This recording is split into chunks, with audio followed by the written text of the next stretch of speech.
Dr. Alan Lycka here, and I'd like to welcome you to How to Live a Fantastic Life show, where we will be discussing the important aspects of your life. We hope to inspire you to live the best life you can. Get out of your comfort zone and explore the awesome world around you. Break through your barriers. Take inspired action. Use the difficulties in your life to achieve the best version of you. Ladies and gentlemen, we have a very special guest today. His name is Frank L. Douglas, and he came to America on a Fulbright scholarship and earned a B.S. from Lycka University and a Ph.D. and M.D.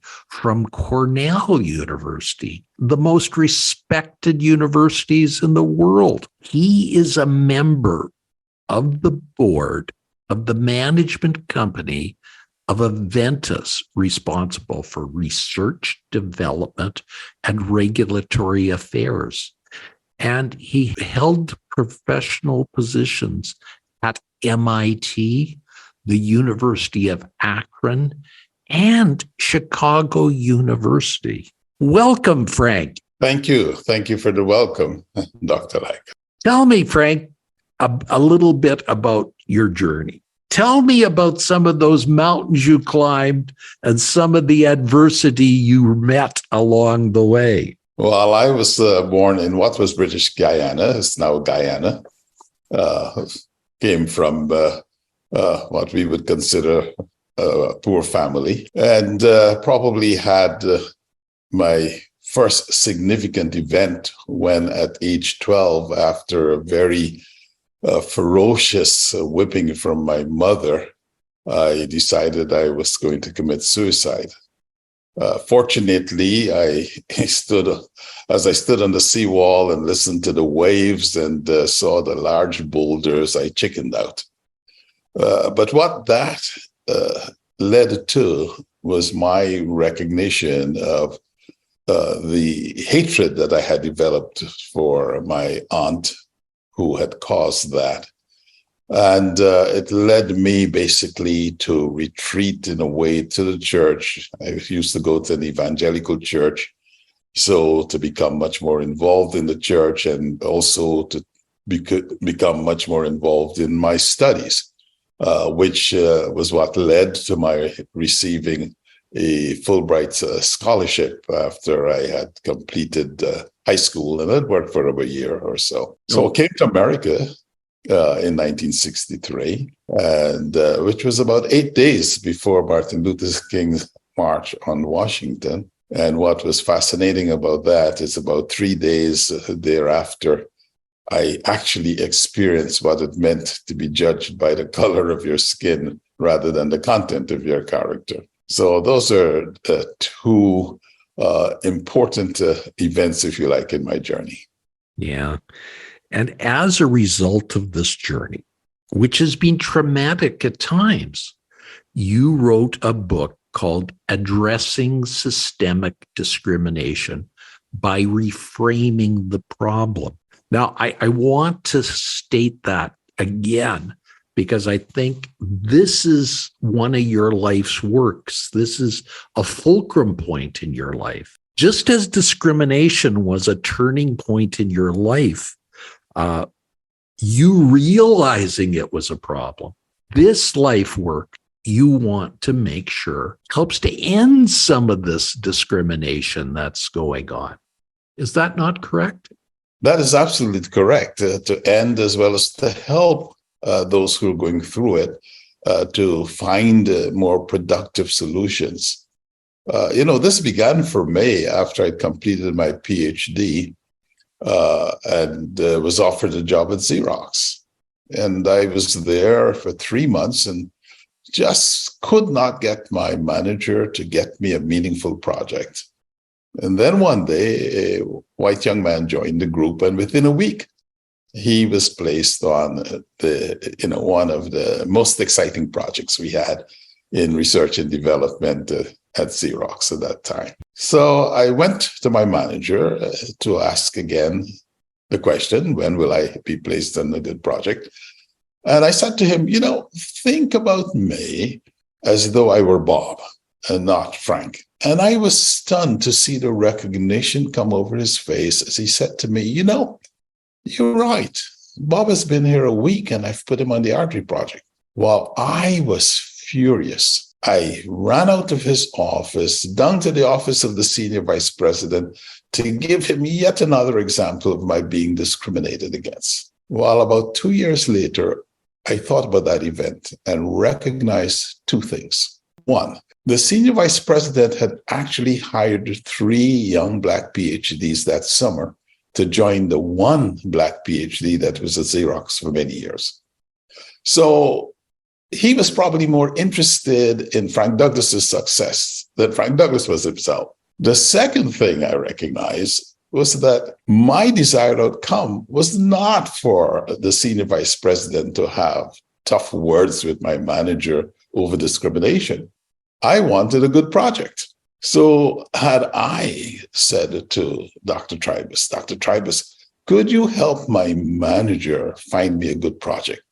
Had I reframed it, I might have retired from Xerox. So that has been my life, reframing problems. And I think this is what's important in all this, because sometimes people cannot see beyond a certain framework.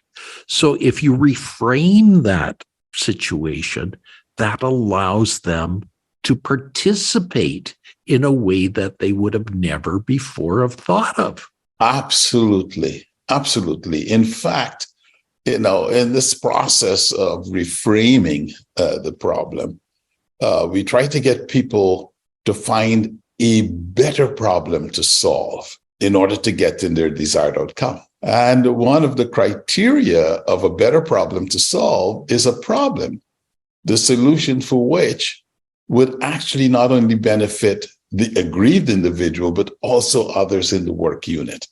So it would expand the productivity of the work unit. Yeah.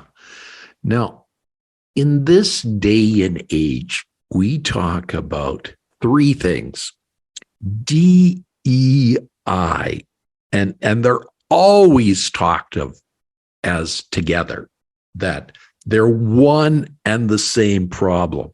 Yet, in your book, you start the book by talking about equity and inclusion. Why do you do that? Well, I do it for probably 2 reasons. One, I think diversity was probably a good place to start to get attention. But I maintain that diversity exists in individuals. And if we were to look at each individual and ask what do they contribute, either because of the training they have had, the different institutions they went to, their culture, their religious background, their gender, all of that, those things make up the characteristics and the viewpoints of individuals, which when we put them together, they help us to find better solutions for problems. So my feeling was, let's talk about the 2 things that are really important in organizations. One is, what are the rules by which we're going to play the game, which the leaders usually state? That's the equity side. How are we treated fairly? And then the other part is at the work unit. How do we behave with each other so we demonstrate to each other that we are valued, opinions are valued, etc. So I focus on equity and inclusion. Now, you also describe an anecdote about your encounter with police in the early part of the book that is quite instructive. Can you tell everybody about that encounter and to share it so that people can understand how they can overcome a threat such as that? Yeah, it's the reason actually why I recounted that episode was as I was writing the book, I reached out to a colleague of mine, a white female. We'd worked together for many years. I actually consider her a friend. And she made a comment to me, and she said, I don't understand why Black men run when they are encountered by the police, when they encounter the police. And I said, may I share with you something that happened to me about 2 years ago? And, as you know, I'm over 70. And so I shared with her this situation. I was returning from a dinner with a colleague. It was about 9 p.m. And as I pulled up to the gate of the condominium unit where I lived, I saw 3 police cars in the parking lot about where my parking spot was. So I came in, drove slowly to my parking spot, turned off the engine, and 2 of the police came up on either side of the car. I rolled down the window and I asked, was there a problem? And they said, yes, you left the scene of an accident. Now, there are 3 police cars there, which means there's 6 cops. And I said, no, I did not leave the scene of an accident. I'm just coming from dinner at a restaurant that's less than 5 miles from here, the restaurant. And they insisted. They ordered me out of the car. I stepped out of the car carefully, stepped away from the one policeman. As 2 others with flashlights were examining the car. And I looked up to see if there were any of my neighbors at their windows, and I didn't see a single shadow or face at the windows. So I became really quite concerned that no one would be witnessing what was going on. And so they made some other threatening comments. And finally, one said, who was examining the bumper, here is a big smudge in the bumper. And I said, well, I'd gotten the car back today. It had been treated to protect it from the sand because the condominium was right on the shore in Florida. And I said, were you to rub your hand on any other part of the car, you will find smudges like that. So one of the others rubbed his hand on the door, and there was a big smudge. And they then got together, discussed, and one came to me and said, okay, it was a mistake, got in their cars and drove away. And my colleague, to my astonishment, said, well, it was probably an accident. And it struck me that here was someone who was a friend of mine who knew me and who could not walk in my shoes and understand the fear that was in me at the time. And the fact of the matter is that if I were not over 70, I might have run. But I knew at that age I wouldn't get very far. So I was dealing with the fear flight syndrome that one deals with in such a situation. And so I concluded, because I know this lady very well, perhaps it's not so much that good people do nothing as perhaps it is that good people at times feel nothing. And that was one of the things that, led me to write the book, that in order to deal with discrimination, you have to be able to walk in the shoes of the person who feels discriminated against and to feel that. So the process involves part of that journey. Walking in the shoes of others is a quite important aspect that very few of us try to do or even understand the role of the other person. Yes.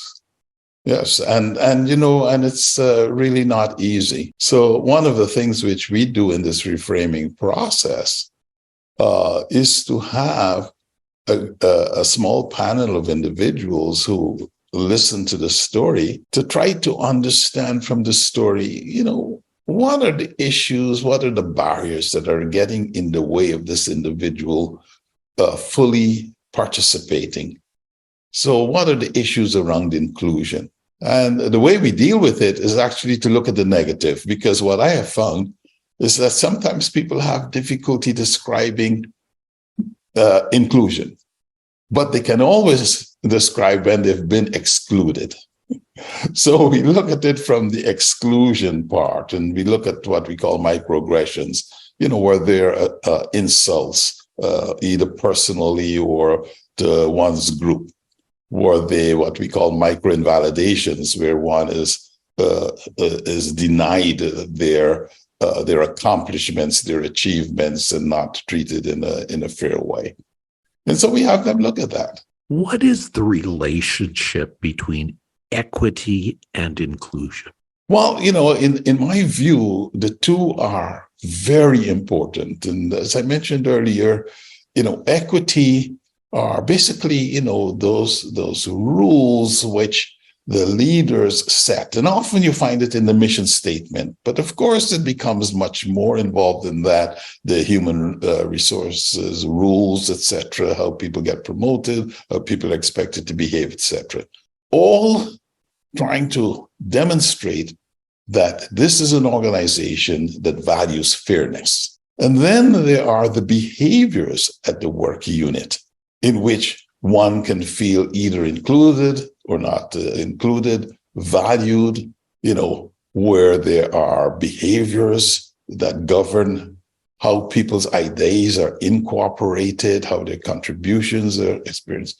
So for us in any organization, those two have to work together.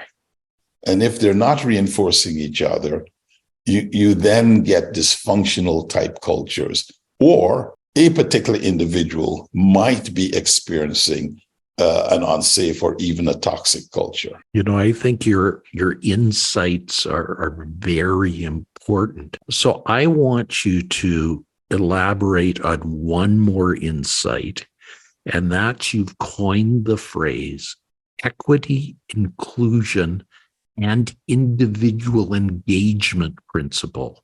What is that? Well, that is my answer to your very first question, DEI. And one of the things that struck me is Gallup, which has studied this for over 30 years, looking at, I think, hundreds of thousands of employees in several countries, several different types of companies, and discovered that in those companies in which employee engagement is very high, those companies on average perform much better than those in which that is very low employee engagement. It's in the bottom quartile. In fact, those top companies have 24% greater productivity and profitability, have got fewer retention issues, etc. And so I thought, in a real sense, what we really need to be looking at as the metric is not diversity, but at employee or individual engagement. Because if an individual feels valued, if an individual feels that their contributions are being appreciated, if they feel they belong, they will be motivated and they will be engaged. So we look at equity, inclusion, and individual engagement, where individual engagement is really the metric to determine the quality, if you like, with respect to human well-being in the organization. Okay. I'm going to just go into one more term because I think it's very important. You talk about systemic discrimination as opposed to systemic racism. What do you mean by that? Because racism, for me, is just a subset of discrimination, and I think we have now begun to understand that women suffer discrimination. We've recognized now religious discrimination. And discrimination, and also LGBTQ discrimination. And discrimination basically, has been around for ages, unfortunately. And it seems that, that whenever a group is in a dominant position and for some reason doesn't like another group and that group is vulnerable, their behaviors may be injurious to the vulnerable group. And they develop prejudices, they develop attitudes that they act out over time without realizing it. And so the prejudices and biases become unconscious. And when they become unconscious, they then can become part of the system without recognizing it. And that is why I talk about systemic discrimination and don't necessarily focus on systemic racism, which is just a subset of the overall problem. Now, we don't have much time yet left, so I just want to cover some of the last couple of things to make sure we have a full understanding of what you write in your book. You've interviewed a wide cross-section of the book in the second part of it, and you describe about what you heard and their commonality. Can you share that with us? One thing that really struck me was that, and it was a small number, we interviewed 18 individuals, but all but 2 of them offered without being asked, said that there were times that when they recalled episodes of discrimination in the workplace, they felt like they were having PTSD type symptoms. And in fact, it led me to coin the phrase organizational cultural stress disorder, OCS, the organizational cultural stress disorder, where individuals who happen to be in toxic cultures because equity and inclusion are low really are under stress. And one of the things that's happening now, this is being realized even more. In fact, Boston University recently reported on a study in which they had followed 48,000 Black women for 22 years and discovered that the group of Black women who reported racism due to experiences in employment or in housing or dealing with the police actually had 26% higher incidence of coronary artery disease. And Gallup also has done a study in which he has shown a correlation between well-being and employee engagement. We are beginning to recognize that long-term discrimination can actually have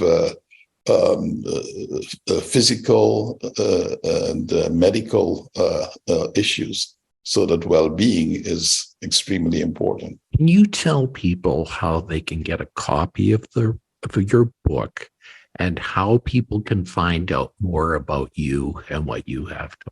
Well, I'd be happy. Fortunately, the book can be obtained from Amazon and Barnes and Noble. Can you share the name of it again, please? Yes, it is. Yes, gladly.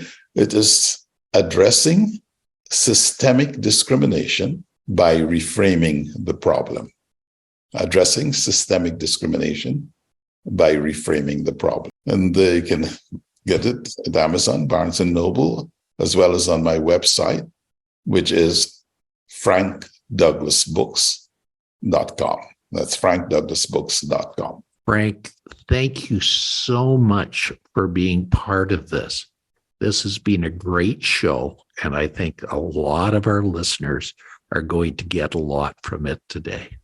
Well, thank you for the invitation and the opportunity to share what really has now become my mission. And as you said, it's now a sort of a fulcrum in my life. A new version of Addressing Systemic Discrimination by Reframing the Problem. Until You Walk in My Shoes, a reframing methodology to overcome systemic discrimination by Dr. Frank L. Douglas. Jack Canfield, co-author of the Chicken Soup for the Soul series and the book, The Success Principles. I think it's a brilliant book. I really strongly encourage it. everyone to read it. It's great if you're an aggrieved person. I want you to read it. And if you're someone who is managing a company or a division of a company, I think it's really important at this time in history to read the book. Don't miss this powerful and eye-opening exploration of the path to change. Until You Walk in My Shoes by Dr. Frank L. Douglas. Coming soon.